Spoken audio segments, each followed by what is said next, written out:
Aku masih bisa merasakan gemetar di dada ini meski malam itu telah berlalu berbulan-bulan. Malam yang seharusnya dipenuhi kebahagiaan, tawa, dan pelukan hangat, justru berubah menjadi malam penuh tatapan sinis, keraguan, dan tuduhan yang membuat seluruh tubuhku kaku. Hari itu adalah ulang tahun Liam yang ke-6. Aku mempersiapkannya dengan sepenuh hati. Balon-balon berwarna biru muda dan putih menggantung di langit-langit aula rumah Adrian. Meja panjang dipenuhi makanan manis dan kue-kue kecil. Lagu anak-anak diputar pelan dari speaker di pojok ruangan, menambah suasana ceria. Aku melihat Liam dari kejauhan. Ia tertawa bersama teman-teman sekolahnya. Topi ulang tahun yang miring di kepala kecilnya membuatku tersenyum. Bocah itu adalah alasan aku masih bertahan selama 2 tahun terakhir. Dia bukan darah dagingku, tapi bagiku, dia adalah denyut nadi yang kupeluk tiap malam. Adrian juga tampak lebih ceria malam itu. Pria itu berdiri di dekat tangga, mengenakan setelan kasual yang membuatnya tampak lebih muda dari usianya. Ia berbicara dengan beberapa kolega bisnisnya, sesekali menoleh ke arah Liam dan tersenyum. Aku berdiri tak jauh dari kue ulang tahun yang besar dan indah, memegang korek api untuk menyalakan lilin berbentuk angka 6. Di belakangku ada keluarga besar Adrian, termasuk wanita yang paling tidak menyukaiku, Rani. Sepupu Adrian yang selama ini tak pernah lelah menyindir statusku sebagai janda bule tak jelas. Suara Adrian memecah suasana. Semua berkumpul ya. Liam akan tiup lilin. Anak-anak berlarian ke arah meja. Liam naik ke bangku kecil, dan aku berdiri di sampingnya, membisikkan, "Kamu siap, sayang?" Ia mengangguk. Matanya berbinar. Aku menyalakan lilin, dan semua orang mulai menyanyikan lagu ulang tahun. Tapi belum sampai lagu itu selesai, terdengar suara keras. Plak! Seseorang melemparkan sesuatu ke meja. Berhenti bersandiwara semua. Suara itu berat, dingin, dan penuh kemarahan. Semua orang menoleh. Aku pun ikut melihat. Di sana, berdiri seorang pria parubaya, wajahnya keras dan penuh emosi. Ia memegang selembar kertas dan sebuah foto kusam. Aku menahan napas. Pria itu melangkah maju dan mengangkat fotonya tinggi-tinggi. "Kalian tahu siapa dia?" Ia menunjuk langsung ke arahku. "Wanita ini bukan siapa yang kalian kira. Dia buronan internasional." Suara gaduh langsung memenuhi ruangan. Tangan-tangan mulai menunjuk. Bisikan menjadi jeritan. "Apa? Buronan? Apa maksudnya ini?" Aku tak bisa bergerak. Keringat dingin mulai membasahi tengkukku. Foto itu. Aku tahu foto itu. Itu fotoku waktu masih tinggal di Lyon, Prancis. Rambutku masih panjang. Wajahku tampak lebih muda. Tapi itu aku. Tak bisa dibantah. Dan surat yang dibawanya. Awalnya aku berpikir semua ini lelucon kejam. Tapi tak ada tawa. Tak ada senyum. Hanya keraguan. Liam menarik ujung bajuku. "Mami, kenapa semua orang lihat kita?" Aku berlutut dan memeluknya. Jantungku berdetak sangat kencang. Aku ingin mengatakan sesuatu. Tapi apa? Bagaimana aku bisa menjelaskan semuanya dalam satu kalimat? Adrian melangkah mendekat. Wajahnya pucat. Tangannya mengambil foto itu dari pria tersebut. Ia membacanya cepat. Lalu menatapku dalam-dalam. "Amara, siapa kamu sebenarnya?" Aku membuka mulut. Tapi lidahku keluh. Semua cerita yang sudah kubangun, semua kepercayaan yang sudah kudapatkan, runtuh dalam satu malam. Rani berdiri di belakang, dengan wajah penuh kepuasan. Ia tak berkata apa-apa. Tapi aku tahu, ini bukan kejutan baginya. Ini adalah rencana. Aku memeluk Liam erat-erat. Aku bisa mendengar bisikan dari para tamu. Jadi benar dia dari luar negeri. Pantas Adrian cepat jatuh cinta. Wajah bisa menipu. Semua yang kusimpan rapat selama ini, akhirnya bocor. Dan malam ulang tahun itu, menjadi malam ketika semuanya terbongkar. Aku tidak pernah ingin mengingat masa lalu. Tidak, bukan karena aku malu. Bukan karena aku merasa bersalah, tetapi karena masa lalu itu seperti bayangan kelam yang tak pernah bisa terhapus, meski sudah kututupi dengan sinar matahari yang terang. Setiap kali aku mencoba melupakan, bayangannya justru semakin jelas, semakin dekat. Tapi malam itu, saat semua orang memandangku dengan kebingungan, aku tahu, aku tak bisa lagi bersembunyi. Aku akan menceritakan semuanya. Ini adalah kisahku. Kisah yang akan menjelaskan mengapa aku memilih untuk menjadi seorang pengasuh. Mengapa aku memilih untuk hidup jauh dari dunia yang dulu kujalani. Masa kecil di Lyon. Aku dilahirkan di Lyon, Prancis, sebuah kota yang terkenal dengan keindahan arsitekturnya, dan bagi sebagian orang, mungkin dianggap sebagai tempat yang penuh kebahagiaan. Tapi bagiku, kota itu adalah penjara. Sejak aku kecil, hidupku selalu penuh dengan aturan, harapan, dan tekanan. Ayahku adalah seorang pengusaha sukses yang menjalankan perusahaan konstruksi besar, sedangkan ibuku adalah wanita yang tampak sempurna di luar, tetapi kosong di dalam. Aku tumbuh di rumah mewah, dikelilingi oleh pelayan dan sopir pribadi. Tapi aku tidak pernah merasakan apa yang disebut sebagai keluarga. Ibu sibuk dengan kegiatan sosialnya, sementara ayahku sibuk dengan urusan bisnis. Mereka tidak pernah punya waktu untukku. Dan ketika mereka ada, aku merasa seperti barang yang dipamerkan, bukan anak yang dicintai. Aku tidak pernah merasa cukup untuk mereka. Semua yang aku lakukan, selalu lebih sedikit dari harapan mereka. Aku ingin sekali bisa lari, tetapi aku tak tahu kemana. Aku hanya punya satu tempat yang bisa aku anggap rumah. Perpustakaan kecil di sudut rumah. Di sana, aku bisa membaca buku-buku tentang kehidupan orang lain, tentang keberanian, dan tentang perjalanan hidup yang penuh kebebasan. Buku-buku itulah yang menjadi teman terbaikku. Pernikahan yang salah. Pada usia 22, aku jatuh cinta dengan pria bernama Pierre. Ia tampak sempurna pada awalnya. Tampan, sukses, dan penuh perhatian. Aku merasa, inilah yang aku tunggu-tunggu. Mungkin hidupku akan berubah. Aku bisa keluar dari penjara keluarga yang membatasi kebebasanku. Kami menikah setelah 2 tahun berpacaran, dan aku merasa seakan semuanya akan baik-baik saja. Namun, seiring berjalannya waktu, aku mulai menyadari bahwa aku hanya menjadi bagian dari hiasan di rumah Pierre. Kami tidak berbicara seperti pasangan pada umumnya. Kami tidak berbagi kebahagiaan, hanya rutinitas. Pierre lebih banyak menghabiskan waktunya dengan teman-temannya dan pekerjaannya, sementara aku lebih sering menghabiskan waktu di rumah sendirian, merenung tentang keputusan yang telah kuterima. Suatu malam, setelah beberapa bulan pernikahan kami, aku menemukan sesuatu yang mengubah segalanya. Sebuah pesan di ponselnya yang jelas-jelas menunjukkan bahwa dia selingkuh. Aku merasa dunia runtuh. Bukan hanya karena perselingkuhan itu, tetapi juga karena aku menyadari bahwa pernikahanku adalah sebuah kebohongan besar. Aku bukan istrinya. Aku hanya sebuah status sosial. Melarikan diri dari Paris. Aku tidak bisa tinggal lebih lama di rumah itu. Setelah berhari-hari berdebat dengan diriku sendiri, aku akhirnya memutuskan untuk pergi. Tanpa memberitahu siapapun, aku mengambil beberapa barang penting, paspor, dan beberapa pakaian, lalu kabur dari rumah itu di malam hari. Aku naik pesawat tanpa tujuan pasti. Yang aku tahu hanyalah aku tidak bisa lagi tinggal di Paris. Tidak bisa lagi berada di dekat Pierre yang telah menghancurkan seluruh impianku. Aku harus pergi jauh. Aku harus menemukan tempat baru untuk memulai hidup. Indonesia, bagi banyak orang, mungkin terdengar seperti tempat yang jauh.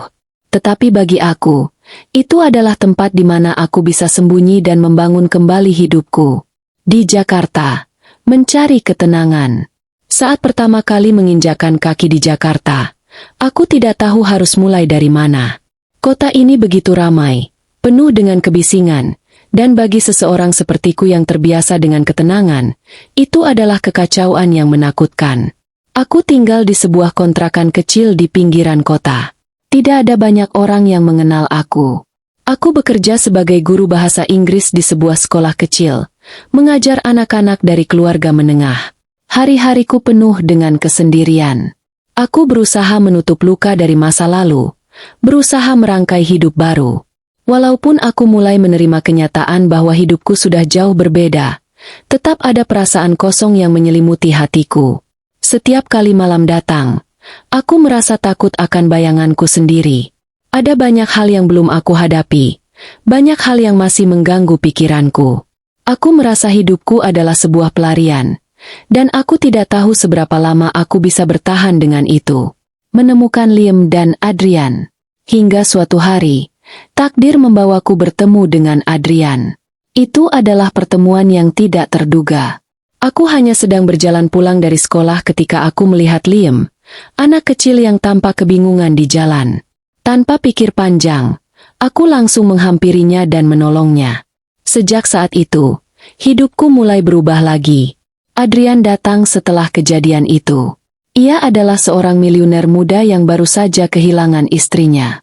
Dia tampak tertekan, dan ketika ia mengajakku untuk menjadi pengasuh bagi Liam, aku sempat merasa ragu. Aku tidak ingin terjebak dalam kehidupan orang kaya yang penuh dengan drama. Tapi ketika aku melihat bagaimana Liam begitu membutuhkan perhatian dan kasih sayang, aku tahu, ini adalah kesempatan bagiku untuk memberi dan menerima sesuatu yang lebih berharga dari harta. Aku tidak pernah berpikir bahwa hidupku akan berputar seperti ini.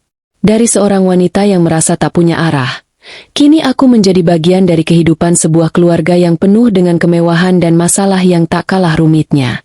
Masa lalu yang tidak bisa dilupakan. Tapi, di tengah kebahagiaan yang baru ini, masa laluku terus mengejar. Setiap kali aku berusaha mengingat bahwa hidupku kini lebih baik, ada bayangan Pierre, ada kenyataan bahwa aku tidak sepenuhnya bebas. Aku tak pernah bisa benar-benar melepaskan diri dari apa yang terjadi di masa lalu. Ada bagian dari diriku yang terus merasa bersalah, yang merasa bahwa aku tidak pantas mendapatkan kebahagiaan ini. Aku merasa seperti seorang pembohong yang bersembunyi di balik senyum, berusaha menutupi semua kebohongan dan ketakutanku. Dan kini, malam itu, saat semua orang mengetahui siapa aku sebenarnya, aku merasa seakan masa laluku kembali menghantui. Aku tak bisa lagi menghindar. Aku harus menghadapinya. Seandainya hidup bisa terus berjalan seperti hari-hari indah itu, mungkin aku tak perlu menulis cerita ini. Tapi hidup tak pernah menawarkan kenyamanan tanpa risiko. Ada masa-masa ketika aku merasa semuanya terlalu tenang, terlalu baik, dan dalam diam, aku tahu, badai akan segera datang. Aku mulai merasakan keanehan itu beberapa minggu sebelum ulang tahun Liam. Saat itu, Adrian tampak lebih sering menghilang.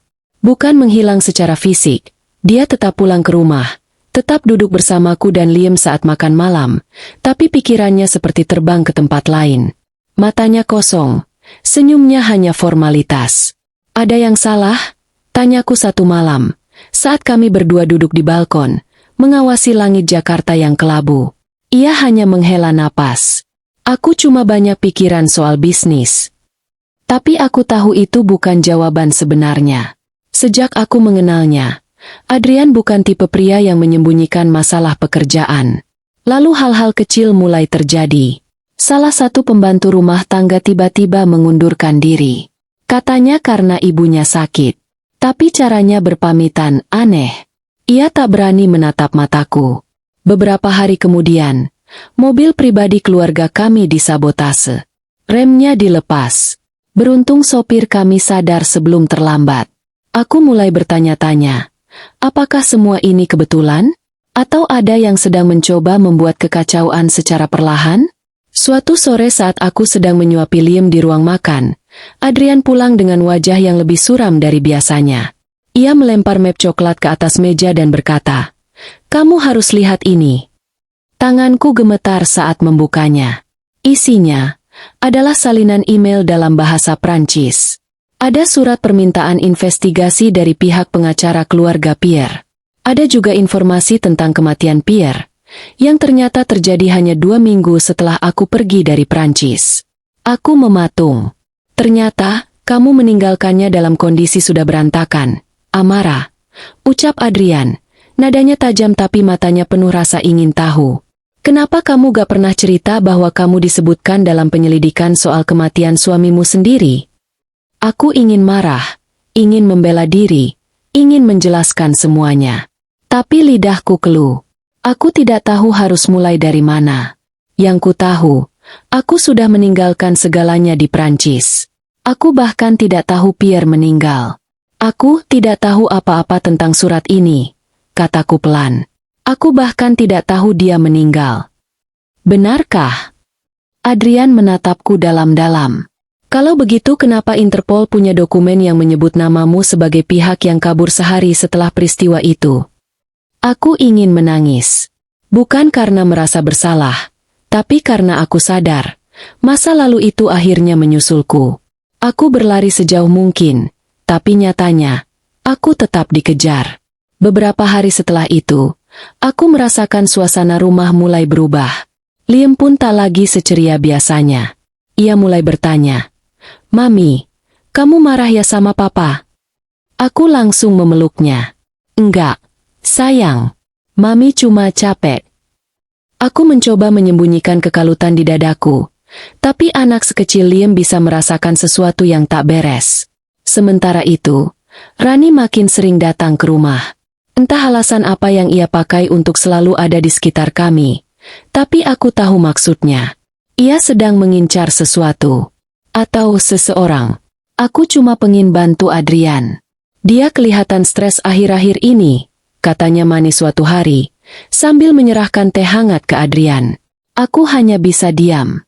Rani adalah sosok yang sempurna dalam hal bersandiwara. Ia bisa tampil seperti keluarga yang perhatian, padahal aku tahu betul, setiap senyumannya mengandung racun. Ia tak pernah suka aku dekat dengan Adrian, apalagi menjadi sosok ibu untuk Liam. Lalu tiba-tiba, gosip mulai menyebar. Awalnya di lingkup kecil, di antara pembantu rumah tangga. Lalu sampai ke sekolah tempat aku biasa mengantar Liam. Katanya, aku bukan janda biasa. Katanya, aku punya masa lalu kelam. Katanya, aku hanya numpang hidup dari keluarga Adrian. Puncaknya, aku dipanggil kepala sekolah. "Bu Amara, mohon maaf, beberapa orang tua murid mempertanyakan latar belakang Anda.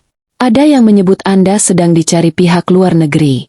Kami terpaksa menghentikan kerjasama Anda sebagai relawan kelas sementara waktu." Aku hanya bisa tersenyum tipis. Saya mengerti. Saat keluar dari ruang kepala sekolah itu, aku tak bisa menahan air mataku lagi. Dunia yang kubangun perlahan-lahan runtuh satu persatu. Malam itu, aku duduk sendirian di ruang keluarga. Liam sudah tidur. Adrian keluar kota. Dan aku hanya menatap foto kecil kami bertiga yang digantung di dinding. Apa aku pantas tinggal di rumah ini?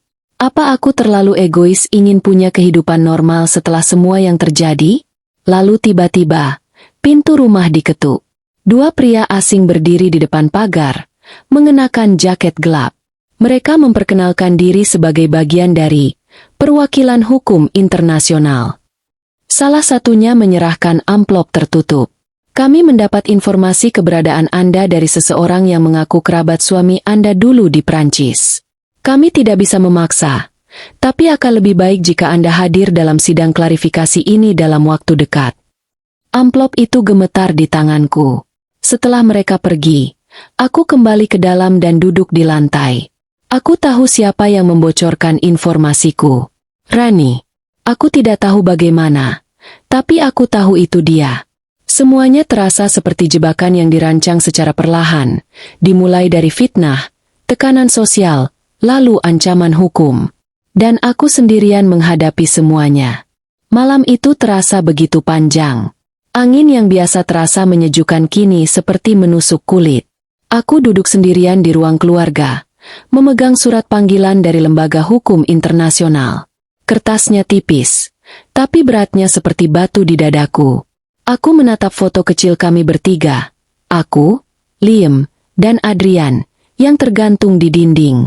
Di foto itu, Liam tersenyum lebar, memelukku erat. Matanya bersinar seperti matahari kecil yang menerangi hariku. Dan sekarang, semua itu bisa saja direbut dalam sekejap. Pikiranku berputar. Haruskah aku pergi sebelum semuanya terlambat? Ataukah aku harus bertahan dan menghadapi semuanya? Meskipun itu berarti membuka masa lalu yang selama ini kututup rapat? Pagi harinya, aku menyiapkan sarapan seperti biasa. Tapi kali ini, tanganku gemetar saat mengiris roti. Aku tahu Adrian akan pulang siang ini dari perjalanan bisnisnya ke Bandung. Aku harus berbicara padanya. Saat suara mobil terdengar di halaman, jantungku langsung berdetak cepat.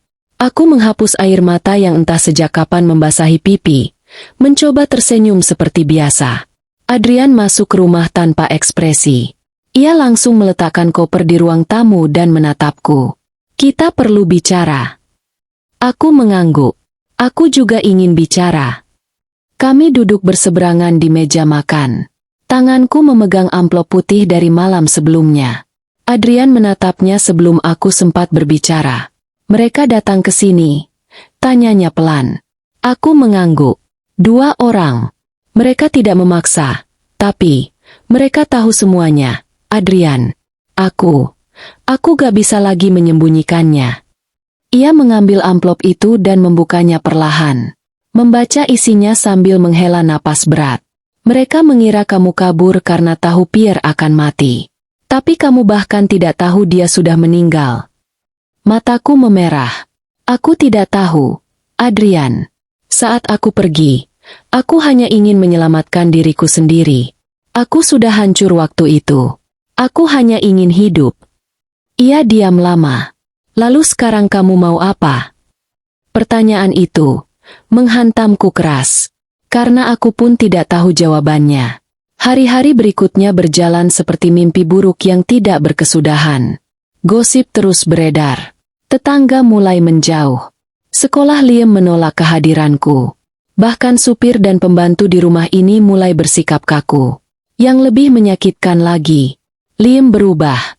Anak itu kini lebih sering diam. Tidak lagi memelukku saat aku menjemputnya dari les privat. Tidak lagi mencariku saat bangun tidur. Ia mulai mendengar bisikan-bisikan yang beredar. Aku tahu, anak sekecil dia pun bisa menyerap kecurigaan yang tak pernah kumaksudkan untuk dia tahu. Suatu sore, saat aku menemaninya mewarnai di kamar, ia tiba-tiba berkata pelan, "Mami bohong ya soal masa kecil." Aku menoleh cepat.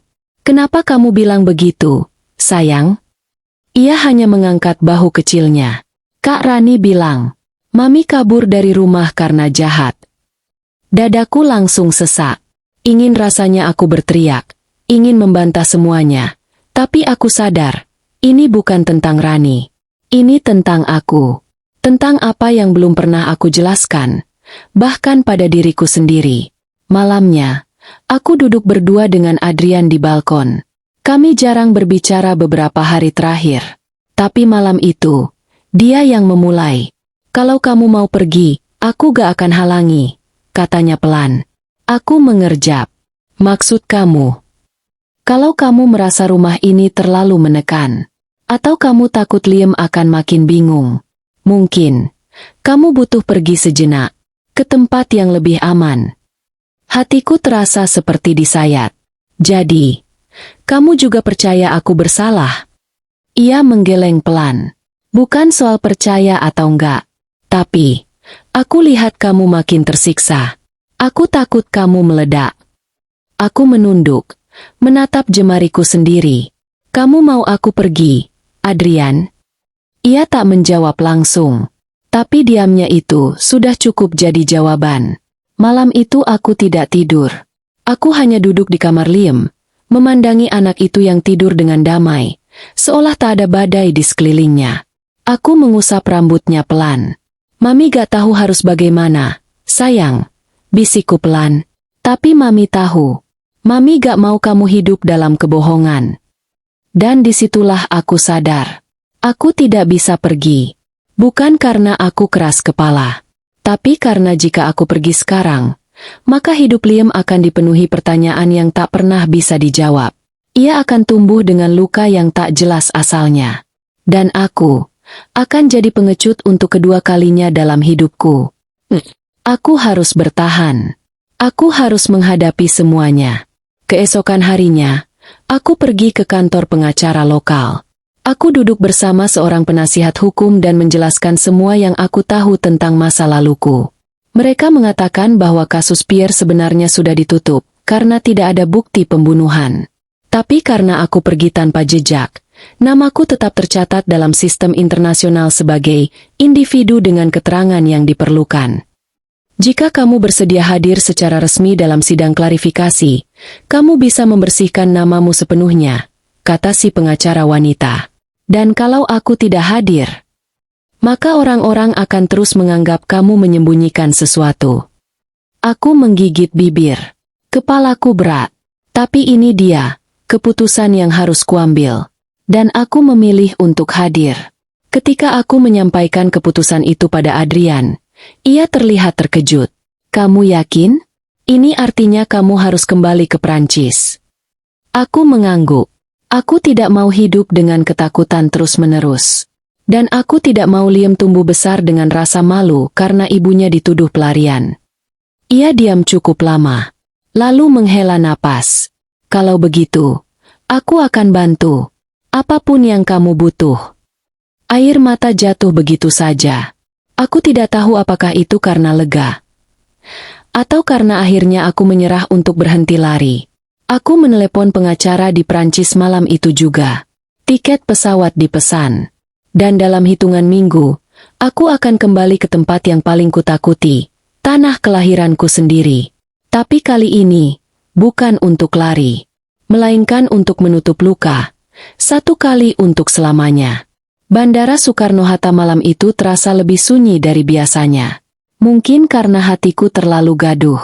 Lampu-lampu terang di langit-langit, suara pengumuman penerbangan yang terdengar setiap 5 menit, dan denting roda koper yang bergesekan di lantai marmer, semua itu tak mampu meredam gelisah yang menyayat dadaku. Aku berdiri mematung di depan pintu keberangkatan internasional. Di sebelahku, Liam memeluk boneka kelinci kesayangannya. Tangannya menggenggam erat jari-jariku. Sedangkan di sisi lain, Adrian berdiri dengan raut wajah sulit diterjemahkan. Tegang, bingung, atau sedih? Aku tak tahu. Mungkin semuanya. Aku nggak mau Mami pergi, bisik Liam. Aku berlutut, sejajar dengan matanya. Mami gak pergi selamanya. Sayang, Mami cuma mau benahi masa lalu, supaya kita bisa hidup lebih tenang. Matanya berkaca-kaca. Aku ikut, ya. Aku menelan ludah. Belum bisa. Nanti kalau semua sudah selesai, Mami janji jemput Liam. Ia mengangguk pelan. Tapi aku tahu hatinya berat. Aku bangkit, menatap Adrian. Aku gak tahu berapa lama ini semua akan selesai, kataku pelan. Tapi tolong, jangan biarkan Liam kehilangan pegangan. Adrian mengangguk. Dan untuk pertama kalinya dalam seminggu, ia meraih tanganku dan menggenggam erat. Dia gak akan sendiri. Kamu juga tidak. Aku akan bantu dari sini, apapun yang terjadi. Air mata jatuh juga.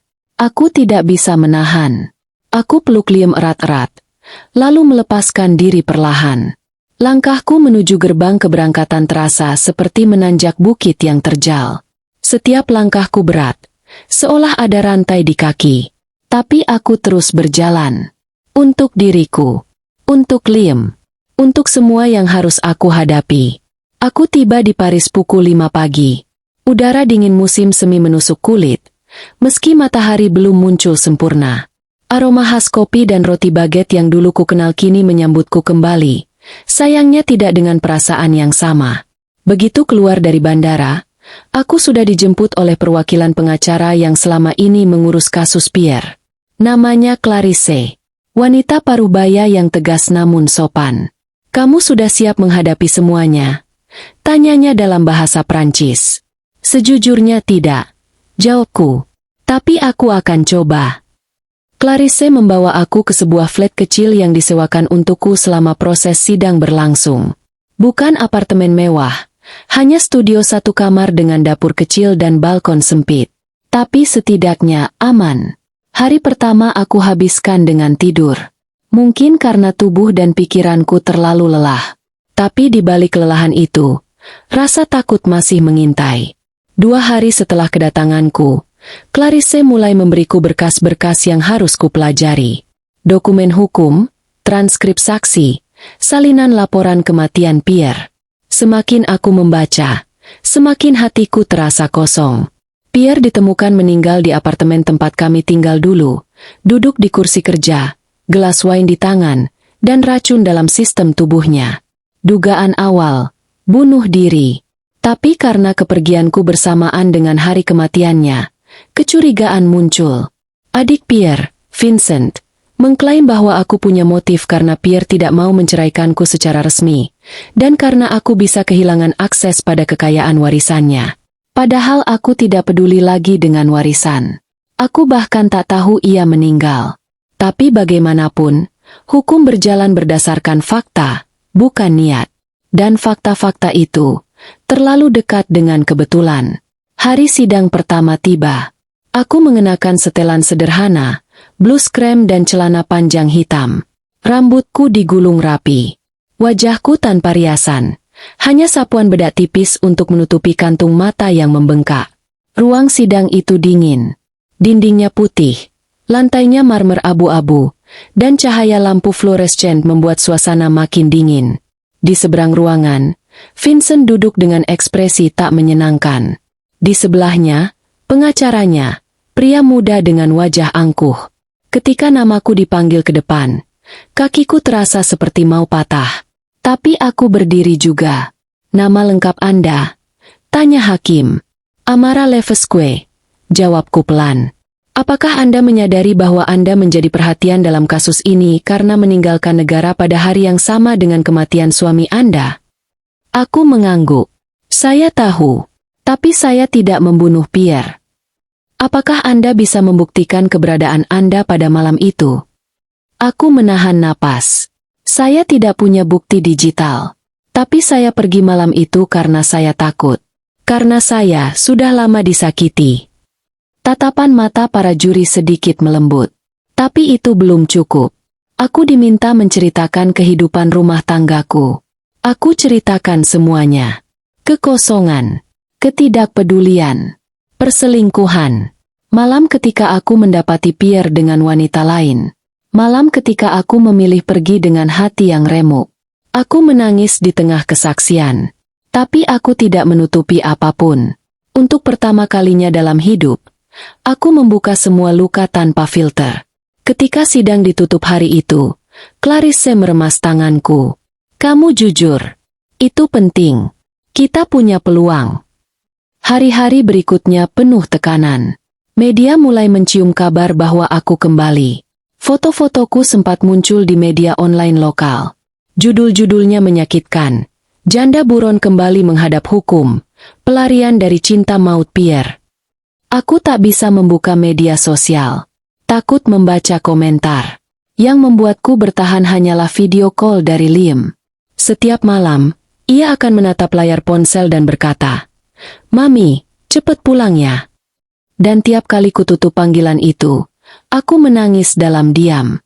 Di kamar kecil di negara yang pernah menelanku mentah-mentah. Sidang terakhir adalah penentu. Aku diminta menandatangani pernyataan bahwa aku bersedia membantu penuh dalam proses investigasi, dan bahwa aku tidak akan melarikan diri.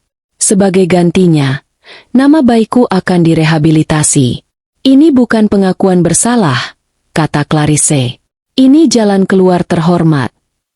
Aku menatap kertas itu. Tanganku gemetar. Tapi aku tahu, ini harga yang harus kubayar untuk hidup damai. Untuk kembali ke Liam. Aku menandatanganinya.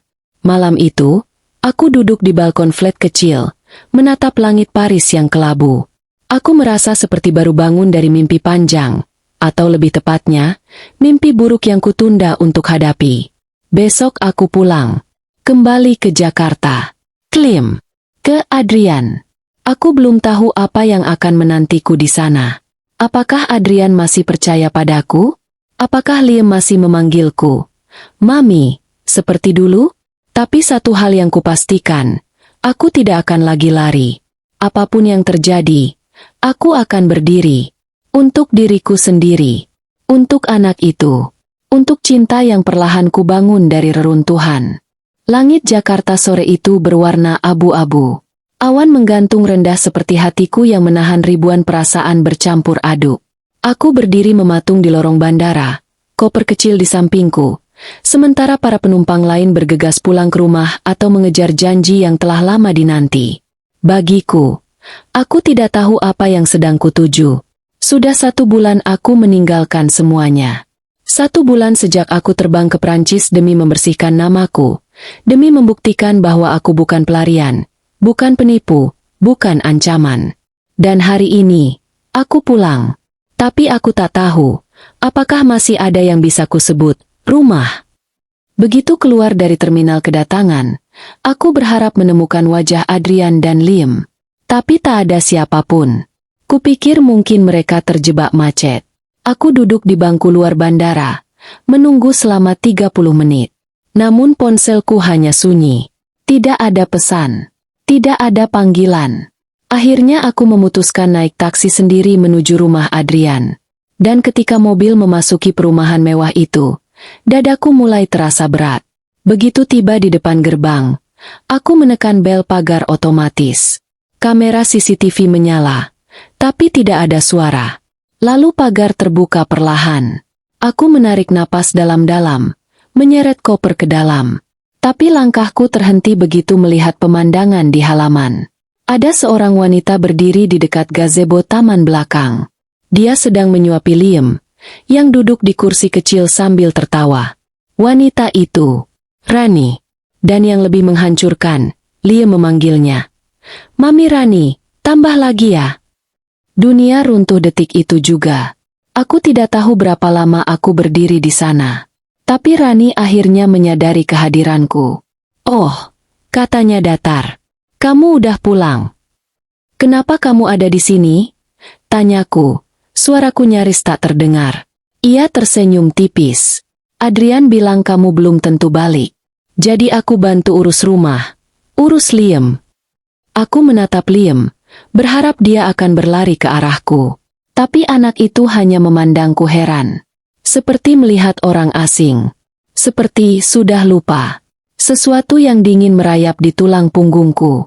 Hatiku bergetar. Bukan karena marah, tapi karena patah. Mana Adrian? Tanyaku lagi, berusaha tetap tenang. Lagi di kantor. Jawabnya santai. Tapi dia gak bilang mau jemput kamu sih. Aku memalingkan wajah. Kalau aku terus menatapnya, aku tahu aku akan menangis. Di dalam rumah, semuanya tampak berubah. Beberapa fotoku bersama Liam sudah tak ada di dinding. Di kamar, pakaianku disingkirkan ke pojok lemari. Bahkan aroma rumah ini tak lagi familiar. Aku membuka koper dan menata barang pelan-pelan. Tanganku gemetar saat menyentuh boneka kecil yang dulu kubeli untuk Liam. Malam itu, Adrian pulang. Ia terlihat terkejut melihatku. Kamu udah balik, katanya kaku. Aku mengangguk. Kamu gak baca pesan yang kukirim? Aku sibuk, katanya cepat. Banyak urusan kantor. Aku ingin bertanya lebih jauh, tapi aku tahu, aku tidak akan suka jawabannya. Beberapa hari berlalu, dan rumah ini semakin terasa asing. Liam lebih dekat dengan Rani. Ia bahkan mulai enggan dipeluk olehku. Ketika kutanya mengapa, ia hanya menjawab, Mami Rani bilang kamu tinggalin aku karena kamu gak sayang. Aku tersentak. Itu tidak benar. Nak, Mami pergi untuk kebaikan kamu. Tapi Liam tidak mengerti. Ia hanya anak kecil. Dan di usianya, siapapun yang memberi pelukan hangat dan membacakan dongeng setiap malam akan mudah disebut Mami. Aku kehilangan sesuatu yang sangat berharga. Bukan karena kesalahan, tapi karena diamku disalahpahami. Karena Rani mengisi ruang yang kutinggalkan dengan racun yang dilapisi madu. Suatu malam, aku melihat sesuatu yang membuat segalanya makin jelas. Aku hendak ke dapur, tapi suara tawa dari ruang tamu membuatku berhenti. Dari balik tembok, aku melihat Adrian duduk bersama Rani. Mereka tertawa, lalu Rani menyenderkan kepalanya ke pundak Adrian. Pria itu tidak menepis. Aku tidak sanggup melihat lebih lama. Aku kembali ke kamar, menutup pintu rapat-rapat, lalu menangis diam-diam. Tangisku tak berisi, hanya sesak yang menumpuk di dada. Isaknya bergetar, seperti tubuh yang dihantam badai tapi tidak punya tempat berlindung. Aku merasa ditinggalkan. Setelah semua yang kulakukan, setelah semua keberanianku menghadapi masa lalu, aku kembali hanya untuk menemukan diriku tergantikan. Keesokan harinya, aku mencoba bicara baik-baik dengan Adrian. Kami duduk di ruang kerja. Aku tahu kamu merasa bingung. Aku tahu kamu mungkin ragu soal semuanya. Tapi aku butuh tahu, Adrian, apa yang terjadi selama aku pergi? Ia diam, menunduk. Rani datang sering. Dia bantu banyak. Liam butuh sosok ibu. Sosok ibu? Suaraku meninggi. Aku ibunya, Adrian. Aku yang merawatnya sejak dia trauma kehilangan ibunya. Aku yang bangunin dia saat mimpi buruk. Dan kamu biarkan Rani menggantikan itu begitu saja. Amara, kamu pergi. Dan aku gak tahu kamu bakal balik atau enggak. Aku juga manusia. Aku panik. Liam butuh stabilitas. Aku berdiri. Dan kamu pilih dia?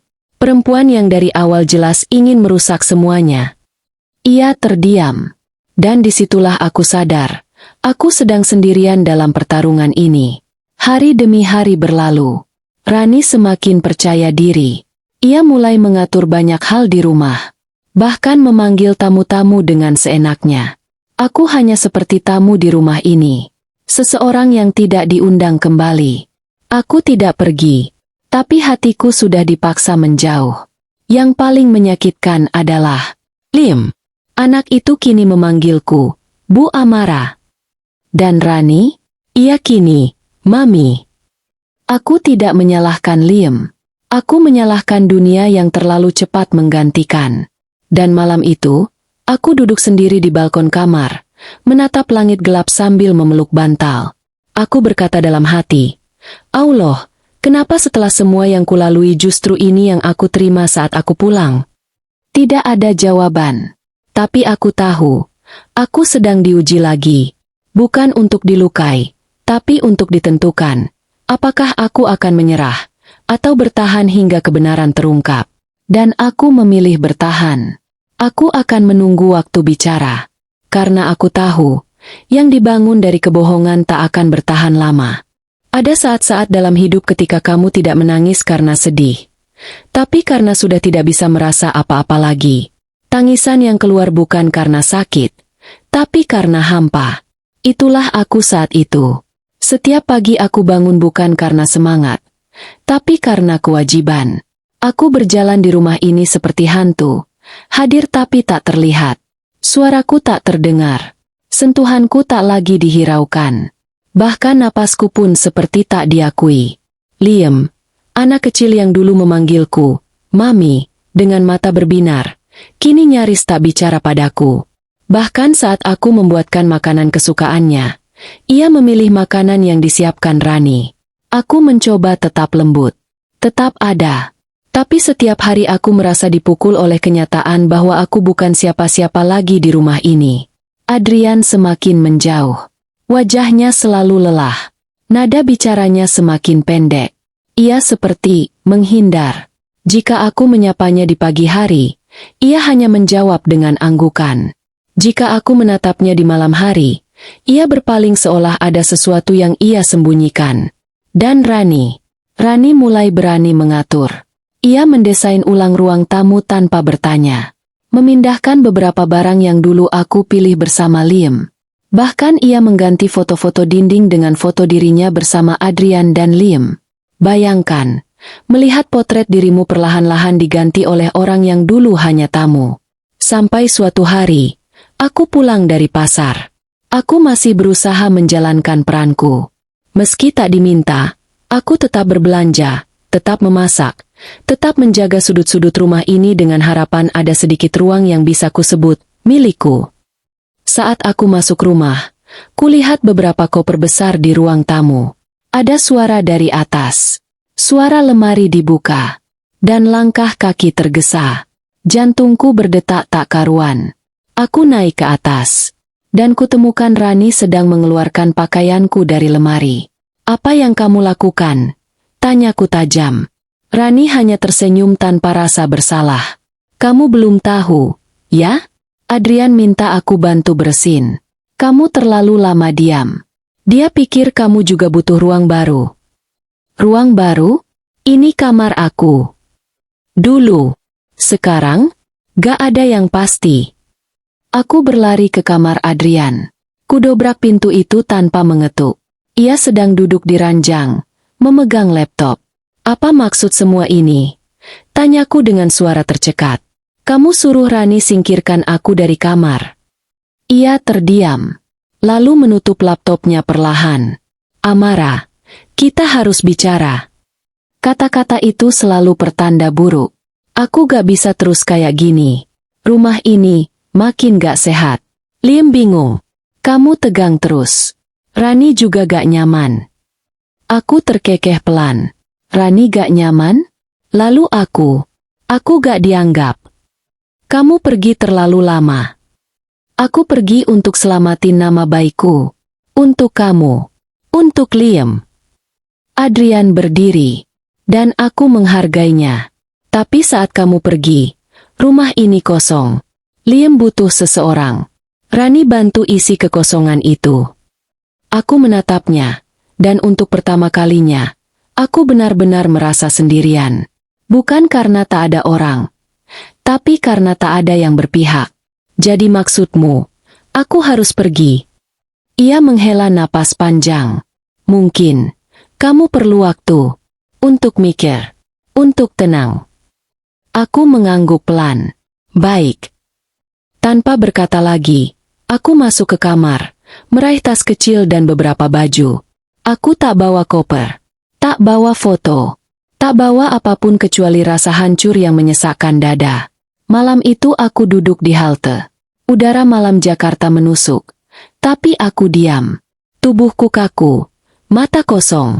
Aku tidak tahu harus kemana. Tidak tahu harus mulai dari mana lagi. Pikiranku kacau. Kenapa semuanya harus begini? Apa aku terlalu berharap?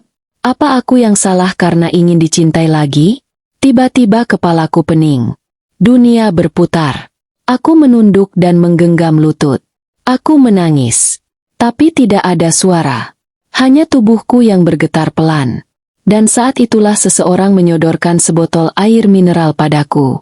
Bu, ibu nggak apa-apa. Aku menoleh. Seorang wanita tua, berpakaian sederhana, tampak cemas melihatku. Ibu kelihatan kayak orang yang habis kehilangan sesuatu. Aku tersenyum pahit. Saya kehilangan semuanya, Bu. Wanita itu duduk di sampingku. Tapi kamu masih punya diri sendiri. Itu cukup untuk bangkit. Kata-kata itu sederhana. Tapi seperti cahaya kecil di gua yang gelap. Aku menggenggam botol itu. Mengangguk pelan. Beberapa hari aku tinggal di rumah kontrakan kecil yang dulu pernah kutempati saat pertama kali datang ke Jakarta. Tempat itu sudah tua. Dindingnya mulai retak. Air panas tidak lagi berfungsi. Tapi setidaknya, tidak ada yang mengusirku. Di sana, aku menangis sepuasnya. Menulis semua rasa sakit di buku harian kecil. Mengingat setiap tawa Liam. Setiap janji Adrian. Setiap luka yang tak tertutup. Dan akhirnya, saat semua air mata habis, aku mulai merasa tenang. Bukan karena masalah selesai. Tapi karena aku sadar, aku tak boleh terus-menerus jadi korban. Aku harus bangkit. Bukan demi Adrian. Bukan demi Rani. Tapi demi diriku. Dan Liam. Anak itu butuh tahu siapa aku sebenarnya. Ia berhak tahu kebenaran. Bukan versi dari orang yang hanya ingin mengambil tempatku. Satu sore, aku kembali berdiri di depan rumah Adrian. Bukan untuk memohon kembali. Tapi untuk menunjukkan bahwa aku belum menyerah. Pintu dibuka oleh Rani. Ia langsung mendengus. Masih belum puas. Aku menatapnya tajam. Aku bukan datang untuk kamu. Aku datang untuk anakku. Rani tertawa kecil. Dia bukan anak kamu. Dia memang bukan darahku. Tapi dia anak dari cinta yang aku rawat. Dari luka yang aku sembuhkan. Dan sebelum ia sempat menjawab, suara kecil memanggil dari dalam. Mami. Aku menoleh. Liam berdiri di tangga. Matanya membesar saat melihatku. Mami beneran pulang. Aku tersenyum. Iya, sayang. Mami di sini. Dan untuk pertama kalinya sejak aku pulang, dia berlari ke arahku, memelukku erat, menangis. Aku membalas pelukannya. Air mataku jatuh tanpa malu. Dan di saat itu aku tahu, belum semuanya hilang. Masih ada cinta yang bisa kupertahankan. Masih ada kebenaran yang akan kutegakkan.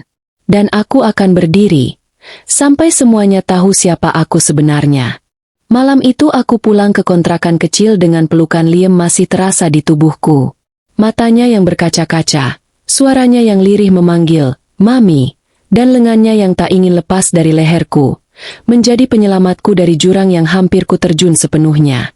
Aku duduk di kasur tua yang sudah mulai berderit. Dinding kamar ini mengelupas, lampunya redup, tapi hatiku mulai menyala kembali. Bukan terang benderang, tapi cukup untuk membuatku bangkit. Ada sesuatu yang berubah setelah pelukan itu.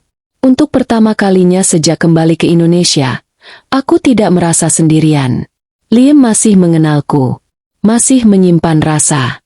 Dan aku tahu, selama ada celah kecil itu, aku bisa kembali memperbaiki semuanya. Keesokan paginya, aku mulai menyusun rencana. Aku tahu aku tidak bisa melawan Rani dengan kemarahan. Tidak bisa merebut kembali kepercayaan Adrian dengan tangisan. Aku butuh bukti. Aku butuh kekuatan. Aku butuh strategi. Aku membuka ponsel, membuka kembali pesan-pesan lama. Di antara ratusan pesan yang sudah lewat, mataku tertumbuk pada satu nama, Bu Yani. Bu Yani adalah pengasuh Liam sebelum aku datang 2 tahun lalu. Perempuan setengah baya yang sangat menyayangi Liam, tapi memilih resign karena katanya tidak tahan dengan tekanan dari pihak keluarga Adrian. Waktu itu aku tidak terlalu menggali. Tapi kini, aku penasaran. Aku hubungi nomornya. Tak kusangka, ia masih mengingatku. Bu Amara? Astagfirullah. Saya kaget banget. Saya kira ibu sudah balik ke luar negeri dan gak akan kembali lagi. Saya butuh bantuan ibu, Bu Yani. Saya butuh tahu sesuatu tentang Rani. Sejenak di ujung telepon terdengar keheningan, lalu suara lirihnya masuk lagi. Saya pernah dilarang bicara, tapi sekarang, saya gak tahan diam. Ibu harus tahu semuanya. Kami bertemu di sebuah warung makan kecil di daerah Lenteng Agung. Bu Yani mengenakan kerudung coklat dan gamis sederhana. Wajahnya masih sama ramah, tapi matanya menyimpan banyak cerita. Saya memang keluar dari rumah Pak Adrian bukan karena alasan keluarga, tapi karena Rani, katanya perlahan. Aku menatapnya serius. Kenapa? Ia datang waktu itu, masih sering main ke rumah. Saya sering lihat dia masuk ke kamar Adrian malam-malam. Katanya bawa dokumen. Tapi kok lama banget. Pernah juga saya lihat dia ngeluarin beberapa perhiasan milik Bu almarhum Indira, istri Adrian dulu. Aku mencatat semuanya dalam hati. Saya sempat simpan satu video dari CCTV dalam ponsel lama saya. Gak tahu bisa dibuka atau enggak. Tapi mungkin ada yang ibu butuh. Ia menyerahkan ponsel tua itu. Layarnya retak, tapi masih bisa dinyalakan. Setelah sedikit upaya, aku menemukan rekaman itu. Suaranya kecil, tapi cukup jelas. Suara Rani, marah-marah di dapur. Kalau Amara sampai balik, semua rencanaku berantakan. Anak itu harus lupa sama dia. Aku harus cepat masuk dalam hidup Adrian sepenuhnya. Tanganku gemetar. Nafasku tercekat. Aku menemukan celah. Ini bukan lagi tentang cemburu atau perebutan tempat. Ini tentang manipulasi. Tentang seseorang yang sengaja membangun citra baik di depan banyak orang, sembari meracuni anak kecil, menyusun skenario, dan menghancurkan reputasiku secara sistematis. Hari berikutnya, aku mengatur pertemuan dengan Adrian. Kupikir ia tidak akan datang. Tapi ternyata, sore itu ia tiba di kontrakanku dengan ekspresi campur aduk. Ada apa? Tanyanya, berdiri di depan pintu kecilku. Aku gak minta kamu percaya dulu. Tapi aku minta kamu dengar. Aku memutarkan video itu. Adrian terdiam. Lama. Aku gak tahu harus bilang apa. katanya akhirnya. Rani bukan sekadar bantu kamu. Dia meracuni Liam. Merancang semuanya. Dan kamu terlalu sibuk dengan masalahmu, sampai gak sadar apa yang dia lakukan. Adrian menunduk. Aku merasa gagal. Aku menggeleng. Kamu bukan gagal. Kamu hanya terlambat melihat. Ia menatapku, dan aku melihat kesedihan yang dalam di matanya. Maafkan aku, Amara. Aku menarik napas dalam. Aku bukan butuh permintaan maaf. Aku butuh keadilan. Untuk Liam. Untuk rumah ini. Dan untuk diriku sendiri. Malam itu, Adrian pergi tanpa janji. Tapi aku tahu, sesuatu sudah berubah. Dan benar saja. 3 hari kemudian, Rani diusir dari rumah. Bukan dengan drama, tapi dengan tenang dan tegas. Adrian menunjukkan video itu padanya. Rani sempat menuduhku memalsukan, menjerit-jerit di depan rumah. Tapi Adrian tak goyah. Kalau kamu memang tulus, kamu gak akan menghancurkan orang lain. Kamu gak akan membohongi anakku. Rani pergi sambil mengumpat. Tapi aku tak peduli. Yang lebih penting, Liam mulai kembali padaku. Malam itu, ia mengetuk pintu kamarku. Mami, bisiknya. Aku membuka pintu. Ia langsung memelukku. Erat, lama. Maafin aku ya. Aku sempat percaya kata-kata yang salah. Air mataku mengalir. Kamu gak salah, sayang. Kamu cuma anak kecil yang bingung. Tapi Mami gak pernah kemana-mana. Mami selalu di sini. Hari-hari selanjutnya menjadi proses penyembuhan. Tidak instan. Tapi pelan-pelan. Semuanya membaik. Aku mulai mengantar Liam sekolah lagi. Orang-orang mulai melihatku bukan sebagai buronan atau janda misterius. Tapi sebagai wanita yang bertahan, berjuang, dan tetap berdiri meski dihancurkan berkali-kali. Adrian mulai banyak diam. Tapi ia juga mulai kembali duduk bersamaku saat makan. Mengantar Liam bareng. Kadang mengajak bicara seperti dulu. Hubungan kami tidak langsung pulih. Tapi ada rasa hormat yang tumbuh kembali. Dan aku tak ingin buru-buru. Karena untuk pertama kalinya, aku merasa hidupku tidak lagi tergantung pada siapa yang mencintaiku. Tapi pada bagaimana aku mencintai diriku sendiri. Aku pikir setelah semua yang terjadi, tidak ada lagi yang bisa mengguncangku. Aku sudah jatuh, diinjak, bahkan hampir dilupakan. Tapi aku salah. Karena hidup selalu punya cara paling tidak terduga untuk menjungkir balikan segalanya. Hari itu, tepat 1 tahun setelah aku pertama kali membantu meniup lilin ulang tahun Liam, kami kembali berdiri di halaman rumah yang sama. Tapi rasanya sangat berbeda. Kali ini, aku tidak lagi berdiri di pinggir ruangan sebagai bayangan. Aku kembali berdiri di samping Liam, menggenggam tangannya. Adrian berdiri di sisi lain, tersenyum hangat, meski matanya masih menyimpan banyak luka yang belum sembuh. Dekorasi ulang tahun sederhana, tidak semewah tahun lalu. Tapi kali ini, terasa lebih tulus, lebih hangat. Tidak ada tamu dari dunia bisnis. Tidak ada gengsi. Hanya keluarga dekat dan sahabat yang benar-benar mengenal siapa kami. Liam tertawa riang, mengenakan kaos putih dengan celana jeans pendek. Sepatu kecilnya berlari ke sana kemari bersama teman-teman sekolah. Sesekali ia menoleh padaku dan mengangkat jempol. Aku membalasnya dengan senyum. Terima kasih sudah tetap di sini, bisik Adrian pelan di sampingku. Aku hanya menjawab dengan anggukan kecil. Hatiku belum sepenuhnya percaya padanya. Tapi aku tak lagi menyimpan kebencian. Aku memutuskan untuk mengizinkan waktu menjawab semua. Ketika matahari mulai condong ke barat, acara potong kue dimulai. Semua anak-anak berdiri di sekitar meja, bersorak saat lilin angka 7 dinyalakan. Siap-siap, Liam. Jangan lupa doa dulu, kata Adrian. Liam menutup mata, menggenggam kedua tangannya, lalu meniup lilin dengan semangat. Tepuk tangan pun terdengar riuh. Namun beberapa detik kemudian, saat semua orang masih bersorak, terdengar suara klakson dari luar pagar. Bersamaan dengan itu, pintu pagar dibuka oleh satpam. Seseorang masuk. Pria tua, dengan jas abu-abu, membawa koper kecil di tangan kanan dan sebuah map di tangan kiri.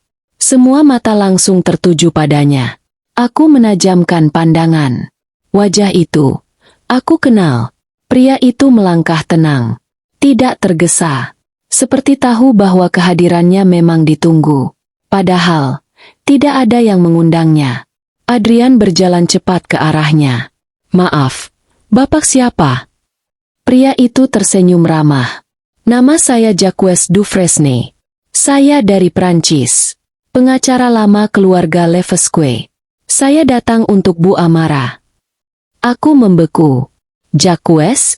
Itu nama pengacara ayahku. Tapi, aku tidak pernah berkomunikasi dengannya lagi sejak pergi dari Prancis. Aku melangkah maju pelan. "Jacques, kenapa kamu di sini?" Ia membuka mapnya perlahan. "Saya datang membawa dokumen penting. Ini warisan dari ayah Anda. Baru diselesaikan setelah kematiannya 2 bulan lalu." Aku terkejut. "Ayahku sudah meninggal." Jacques mengangguk.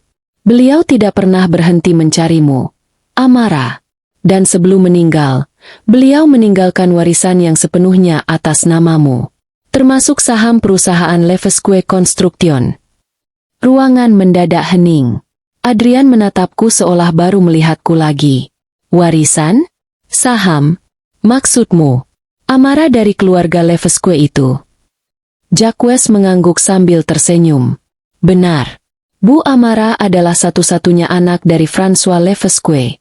Dan kini, seluruh aset pribadi beliau sudah resmi menjadi milik Bu Amara, sesuai perintah dalam surat wasiat." Aku tidak bisa bicara. Kakiku lemas. Beberapa orang di sekitar mulai berbisik. Aku mendengar namaku disebut-sebut dengan nada berbeda. Tidak lagi curiga, tapi kaget. Aku menunduk. Kenapa sekarang? Kenapa setelah semua ini? Jacques membuka tas kecilnya dan menyerahkan sepucuk surat dengan tulisan tangan. "Ini dari ayahmu." Tanganku gemetar saat membuka amplop itu. "M.A. Ville Amara. Aku tahu aku bukan ayah yang baik. Aku menuntut terlalu banyak dan mencintaimu terlalu sedikit. Tapi aku selalu mengikutimu dari jauh. Dan saat aku tahu kamu meninggalkan Pierre, aku tahu kamu telah memilih menyelamatkan dirimu. Maaf karena aku tak pernah datang menjemputmu. Maaf karena aku membiarkan dunia menghakimimu. Tapi sebelum aku pergi, aku ingin semua yang kumiliki kembali padamu. Karena kamu satu-satunya yang pernah kubanggakan. Meski aku tak pernah cukup pandai menunjukkannya." Air mataku jatuh, membasahi surat itu. Aku terduduk di kursi taman. Lemah. Adrian duduk di sampingku, memegang pundakku. "Kamu gak perlu jadi siapapun buat diakui, Amara. Tapi sekarang, semua dunia tahu siapa kamu." Aku menoleh padanya.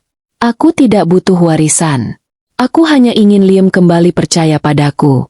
Dan kamu melihatku bukan sebagai masa lalu yang rumit." Ia menatapku lama. "Aku sudah lihat semuanya. Termasuk bagaimana kamu bertahan ketika semua orang meninggalkanmu." Malam itu, setelah semua tamu pulang, Liam duduk di pangkuanku. "Mami sekarang orang kaya?" tanyanya polos. Aku tersenyum. "Kamu mau Mami jadi orang kaya?" "Enggak. Aku mau Mami jadi Mami yang kaya dulu. Yang nyuapin, yang nyanyi waktu aku mimpi buruk, yang peluk aku tiap pagi." Aku memeluknya erat. "Mami gak akan berubah. Mami cuma pulang." Dan malam itu, untuk pertama kalinya sejak semua kekacauan itu dimulai, aku tidur nyenyak. Tidak karena aku jadi pewaris kekayaan besar, tapi karena akhirnya, aku kembali diakui. Sebagai ibu, sebagai wanita, sebagai manusia yang utuh.